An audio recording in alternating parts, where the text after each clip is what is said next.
This video is really important, especially for those students who have their test the very next day. Actually, this is a brief video where I will talk about what we need to do in the test and what we don't need to do. बहुत ही आसान method है कि आप half से एक band या even 1.5 band तक की इंक्रीमेंट लेके आ सकते हो विद द सेम प्रेपरेशन। ये चीजें फॉलो करो और आप अपना बैंड स्कोर लेके जाओ। अब क्वेश्चन ये होगा कि प्रेपरेशन तो सेम है, तो हाफ या 1 बैंड का इंक्रीमेंट कैसे हो सकता है? तो कुछ ऐसी चीजें होती हैं जो हमको शायद नहीं पता होता या शायद कभी डिस्कस नहीं की होती हमने, और एग्जाम में जाके हम उन्हीं चीजों को स्किप कर देते हैं, तो फिर एज अ रिजल्ट स्कोर में डिक्लाइन आ जाता है। So without wasting any time let's get started. Let's start with the writing part first, क्योंकि राइटिंग मॉड्यूल सबसे पहले होता है।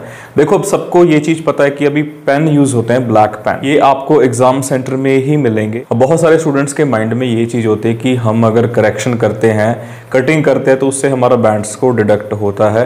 बट अगर आप नॉर्मल कटिंग कर रहे हो तो कोई दिक्कत वाली बात नहीं। रिसेंटली हमारे काफ़ी सारे रिजल्ट्स आए हैं इंडिया में जो हैं, उसमें 6.5 6.5 बैंड स्कोर आए हैं, बहुत सारी कटिंग होने के बावजूद भी। बट मेन टॉपिक ये है कि आपको राइटिंग में जाके करना क्या है।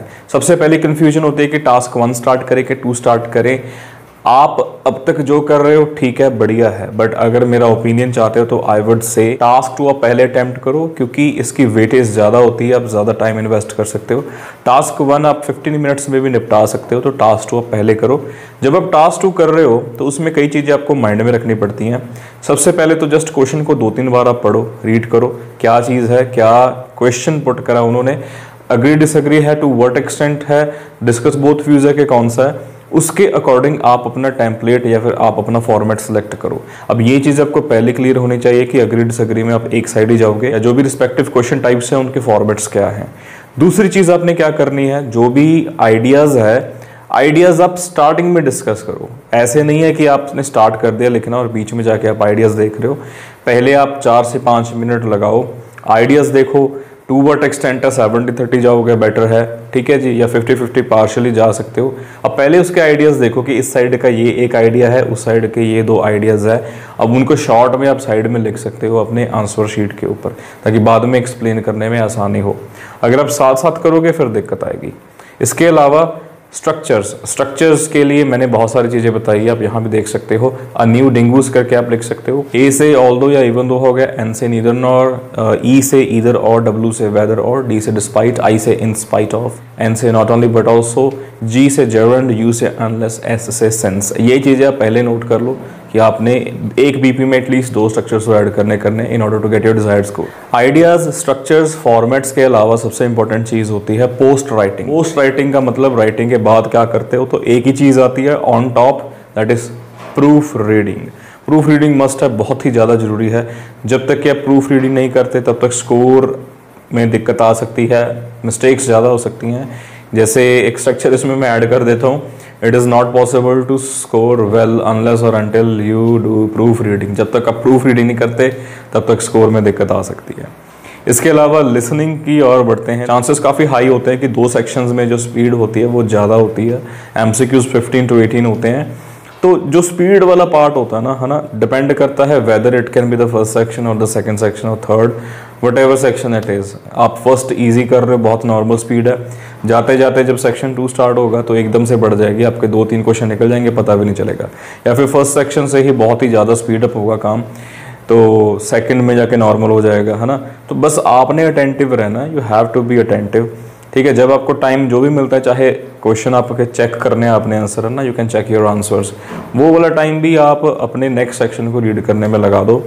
Just look for the demand कि भाई लिसनिंग क्या पूछ रही है। एक और बड़ी प्रॉब्लम होती है कि लिसनिंग रीडिंग के आंसर शीट में हम कंफ्यूज हो जाते हैं। मेरे पास अभी मैं टेस्ट चेक कर रहा था इसके पहले, काफ़ी बच्चों ने क्या लिसनिंग की जगह रीडिंग कर रखी है, रीडिंग की जगह लिसनिंग कर रखी है। तो इन चीज़ों का थोड़ा ख्याल रखना। एंड ब्लैक पेन आप यूज़ कर रहे हो, मेक श्योर कि आप कैपिटल लेटर्स यूज़ करो, ताकि भाई एग्जामिनर को पढ़ने में आसानी हो। ऐसे नहीं कि कर्सिव राइटिंग में लिखा कुछ और होता है, बाद में समझ कुछ और होता है कई बार एग्जामिनर को, तो इस चीज़ का थोड़ा खास ध्यान रखो। वहीं पे रीडिंग की तरफ मूव करते हैं, जो लास्ट मॉड्यूल है। इसमें मैं आपको सिर्फ और सिर्फ एक ही चीज़ बोलूँगा, you have to do one thing, that is finding out the easiest passage first. अब ये आप इजी पैसेज सबसे पहले फाइंड आउट करोगे, ये दो चीज़ों से हो सकता है, either you can just go to the heading of the passages and you can make a judgement which one is easy, or you can just go to the question type. Suppose if you are a big fan of list of heading, then you can choose that passage first and then you can do the rest. Okay तो इससे क्या है कि chances ज़्यादा होते हैं कि भाई बैंड स्कोर आ सकते हैं, क्योंकि देखो बंदे की मेंटेलिटी सब कुछ होती है। अगर आपका फर्स्ट पैसेज आपने इजी चूज़ करा और 15-18 मिनट्स तक आपका निपट गया, तो भाई जो वाइब आती है ना ठीक है, जो पॉजिटिविटी आती है ना, वो अपरंपार होती है, ठीक है ना। उसके बाद आप आसानी से नेक्स्ट जो पैसेज था वो कर सकते हो, ठीक है जी। तो मेंटेलिटी है वही मोटिवेट करती है, वही आपको बूस्ट करती है।